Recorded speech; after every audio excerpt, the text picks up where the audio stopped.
We are Steve and Jill. Together, we've been buying and reselling land since the 90s. Our data-centric approach leaves our buyers asking, how can you sell it so cheap? Here on the Land Academy Show, We answer that and more. Steve and Jill here. hello. Welcome to the Land Academy Show, entertaining land investment talk. I'm Stephen Jack Butala. And I'm Jill DeWitt, broadcasting from sweet Scottsdale, Arizona. Today, Jill and I talk about, it's Jill Friday, and her three Ps and what makes a great land investor. Versus a good one. This was I think I did a week or so ago on Clubhouse. And people were trying to figure out, hey, what's the difference? Really, it came to be, who are these career path people? Because they look at them as great investors, because they're really, putting the money and the time and the energy into making this really a career kind of thing. And so people say, well, they're obviously great investors. What makes them stand out? So then, all right, I'm going to put some thought into this. What do I think is the difference here? And then you and I talked about it, and I came up with I did the first 3 Ps, and you came up with the third P, which we'll share in a few minutes. And I did this little talk on Clubhouse, and it was really fun. It was an open discussion, as Clubhouse always is. It was super fun. By the way, too, I'd like to note, thank you for my pretty flowers. For those of you who are watching us on YouTube right now, you notice I put some pretty red roses behind me that Stephen got me for, what was the occasion? For no reason at all. I know. It was I really like nice. Thank you.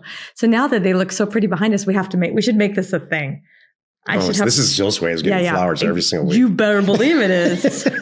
Which I have no problem with. Thank you. I wonder if there's a subscription flower service. I'm sure there is. It's called 800 Flowers. You could probably have different color roses and stuff. Do you want me to just do it for you? No. Okay. No, I'll do it. I'll go do it. I wonder if Amazon's probably got a floral component to it. 6 of 1. Before we get into it, let's take a question posted by one of our members on the landinvestors.com online community. It's free. If you're already a Land Academy member, please join us on Discord. It's a tremendous tool to get every question you've ever had about this answered. And if you're just a lurker, it's a great way to learn through other people's questions. I'm on there all the time, all day.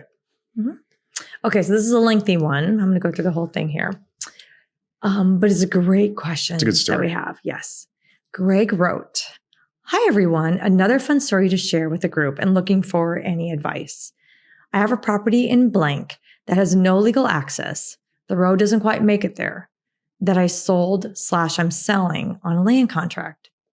Of course, I told the guy I didn't think it had legal access, but he wanted to buy it anyway for a low price. That was a year ago. So a month ago, I get a letter from the Property Owners Association indicating that the parcel has trucks and trailers and all sorts of stuff parked on it. And apparently it's in the middle of this association, and the road that almost leads there is owned by the Property Owners Association, the POA. The POA asked for all the stuff to be removed within 30 days and to stop trespassing, or they would call the sheriff. I told the guy that I sold the place to, again, it was under a land contract, and he wasn't too happy and has missed his March payment. I figure he's going to back out of the contract, and I understand why. So today I get a letter in the mail from the attorney in the state saying that they represent the Property Owners Association. And they go on to say that all the junk is still on the property, and they offer to annex my property into the Property Owners Association for $5,000 plus legal fees, etc. Annex my property into the POA. Now, why the hell would you do that? I know. Go ahead. Not going to do that since the road doesn't touch the property. Still no legal access to the parcel, although legal access of the road. So the upside is my guy removes all his junk from the property and makes the POA happy. And I sell it to someone else, fully disclosing the new knowledge of the POA. The downside is the guy leaves the stuff on the property, and the POA threatens me with fill in the blank. Do I have some liability for my tenant / line buyer because he's trespassing? Other than the use of the POA roads, I can't see how the POA can dictate what the guy leaves on the property since it's his. Anyone have something similar to share or advice? I plan to call the attorney and tell them I don't plan to annex the property into the POA, and I'm not the guy doing the trespassing. All right. So my first question, no matter what happens, you need to really communicate a lot with everybody involved here, including the lawyer. There's been times in my life when somebody else's lawyer contacts me and I don't like the situation. So I talk to the lawyer for 2 or 3 hours every day and they bill their client. That's kind of funny, actually. This is, I don't think they have a leg to stand on here. I think that this is your property. It's not in the POA. Right. The road on the way there is, and so there's that. If the stuff on the property has any value, if there's semis and stuff there, that's going to have some value. You can, through the Department of Motor Vehicles, I know in Arizona anyway, it's this way. If somebody abandons some stuff on your property, it's a very easy process to get it into your name. It's not super fast, but it's not hard. And so as long as you communicate with the lawyer or the POA that you're willing to work with them, you're going to the DMV, try to get this stuff in, I sold on a land contract, the guy left, I'm doing all this stuff as fast as I can. You can't demand that I do anything. Right. It's not in your POA. Correct. This is a problem with HOAs and POAs. This is not a unique situation. I don't understand why. It doesn't matter. This is not a show about POAs. Okay, thank you. Jill's like, oh, thank God he didn't. But what's the answer? Just communicate with everybody and do the best you can, and try to get the stuff off of there, and keep everybody happy, and sell the property for cash. So the real word this was Next lengthy, time. so I even got a little confused reading this thing. So it sounds to me that the property is not in the POA, but the road is. That's the problem. The road to the property is. Correct. So they're trying to do hey, we want this property too. This is the only access. So there's another thing you have to consider once this is all done and everybody's happy is the access situation. It's clearly a problem. So I would disclose that, sell for cash, and move on. I'm almost wondering if I should take the $5,000 and give them the dumb property. I'll tell you what. No, he wants them to. Oh, for $5,000. Now I understand. I'll tell you what. I would very politely mention this to the lawyer, and I know what state this is in. Jill didn't disclose it, so it's okay. But I know for a fact that you cannot withhold access to a property in this state. That's true. In the entire state. I think they're trying to be stinkers about it. Yeah. So I mean, you don't want to get into into a contest about who's right and legal stuff and all that, especially with the lawyer. But you might politely say, hey, you and I both know you cannot withhold this is access. Not trespassing. Right. If your road is to my property, then it is. I'm not going on anybody else's property. I'm just driving down the road. Mm-hmm. Totally. Yeah, Jill might be right. I misunderstood. I thought the lawyer wanted you to pay $5,000 to get into the association. Right. So $5,000 could easily become 10, and then maybe you're okay. Mm-hmm. How bad do they want it? Yeah. There you go. This sounds a little bit like extortion to me. It does. That's my concern. And you're not alone. It was a little confusing.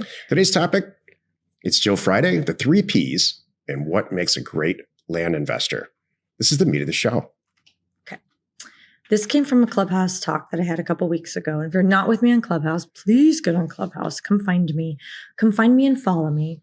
And then I made a separate little group in there, and it's called Land Investing. So everyone here, if you're on Clubhouse, you should be in that group. So join it and get involved. And then you get alerts when we do talks and things like that. And by the way, too, we're going to start doing more things. We've been talking about, like yesterday's show, we recorded it. While we were recording it, I turned on Clubhouse Live so people could just sit and listen. And as we're sitting here doing our spiel, doing our show, I thought, maybe what if I made it so they could ask a question right there live? That might have been kind of cool. I don't know. So maybe there might be some component of that we do. But anyway, the topic came up because of people who are asking, well, wait a minute. We have these accountability groups, and now we have these career path people. Like, wow, these people are really not just good investors. It sounds like these are great investors. How do I get to be one of them? Like, what's the difference between a good investor and a great investor? So I spent some time on it, and I came up with the 3 Ps. Because we were talking in the car and I had one and I had number 2. And Stephen goes, well, I think this one's important. So I think you should include this P. I said, all right, I will. So the first P, I think, that makes a great investor is flat out personality. And it's, I'll give you number 2 also, because they kind of go hand in hand. 1 is personality, 2 is persistence. Some personalities are naturally persistent. Some personalities have to train themselves to be persistent. Some personalities have to have people nagging them to be persistent. And they have to hold themselves accountable. There's all kinds of little variations there, but it's 2 parts. These people, and how do I know personality? I'll tell you how. Because in Career Path, we had everybody take a test and we paid for it. It was the Enneagram test. And I thought, you know what? Watch these people. We got 15 phenomenal people in this group. I said, I'm sure one of them's going to rise at the top. Which group is it? Kind of thing. And it did rise at the top. And it was 8s. Most of them are 8s. Stephen's an 8. I happen to not be a Saul. I have an offshoot of an 8. I'm a 7 with a 3 and an 8 as my sub things. 8's Challenger. 8's, yeah. What's 7? What is this 7? I don't even know I forgot what the exact thing that you call, but helpful. No, it's not the helpful one. That's provider? For sure. No, it's not the provider one. What is it? It's kind of like the adventurous one. Oh, yeah. I'm not afraid of anything. Boundless or something. I remember. Something like that. Yeah. So that's more me. So, and I thought it was a 1. I thought I was a perfectionist, and that didn't come up very much at all. It was kind of funny. So anyway, so that's how I know there's a lot of it is personality. And I know that about these individuals. They joined Career Path. They jumped in and said, I'm doing it. And we have some people, by the way, that are very, very experienced. And some are brand new. They're like, I don't care. We're Career Path people. Talk about personality and adventurous and just, we're going to go for it, man. They don't have any fears. How it's like, I'm trying to imagine. It's like, you know what? I'm going to, jump into the master driving. I'm not a good driver, whatever, but I'm going to get in that race car and I'm going to race with those guys. What the heck? You would do that. I know. And there's people out there, they're like, I'm going to do this. I'm going to jump out of a plane. Never done it before. Going to jump out of a plane. Watch me, whatever it is. So there's personality to this, a lot of it, which is nature. And then there's the persistence part of it. And that's one of the things about these top people is they have life experiences. They have, and this, it's just what showed up in them. I'm only I'm restating to you what I learned. They happen to all have had past lives, and a lot of them had their own companies. They had to really overcome some things through persistence, or they would not have been successful. More and more, I see people on the topic of persistence, or let's call it accountability. It's kind of the same thing. It's in the same universe. Talk about those things like it's something you're either born with or you're not. And more that concerns me, because persistence is something you learn. Yeah. Something that hopefully you get from your parents early on or wherever you get it. It could be from anywhere. So it's also something that you can change tomorrow. If you don't believe that you have personality is a little harder. Persistence is something that you need to practice. Right. And how you learn it and how I think you get good at it is you find yourself in situations where you stick to it and you don't stop. You are persistent to get whatever outcome that you want. And then when you get said outcome that you want, you realize, if I gave up 6 months ago, this wouldn't happen. 6 days ago, whatever it is. With persistence comes the concept of failure. You have to fail and you have to get comfortable failing. Yeah. And then having the persistence to keep at it until you figure it out. And that's true with everything. And this is no different. Mm-hmm. So what if you don't have any persistence and you don't have any personality, but you love profit like me? That's the third P. What do? You want to explain your third P? You partner with somebody like Jill, who has a ton of personality and a ton of persistence. She leaves the profit to me. So here's my take on this, because I looked at it differently. Profit is not necessarily about the money. Profit is about looking at it. Winning. Well, being able to look at it and really take a step back and make good financial decisions. How's that? That's how I see it as profit. So, because it doesn't mean just because it doesn't mean that you make a lot of money that you're necessarily a great investor. Really? And some great investors don't make a lot of money. They just choose not to do that. I know some very, very great investors in our group who don't want to do that many deals. They don't want to work that hard. The profit, it's not about the big, big profit. It's about, I got my retirement paid for. I got my kids' college fund paid for. I just got my wife so she could quit her job. That's it. So it doesn't have to be great, but they are solid, good, consistent investors. And I think they're great. I think you're great. Thank you, Jill. And you listening, you're great too. Oh my God. I'm just kidding. You lost me at flowers. Anyway. It's awesome. Okay. Happy you could join us today. 5 days a week you can find us right here on the Land Academy Show. Join us next week for another interesting episode. You are not alone in your real estate ambition. I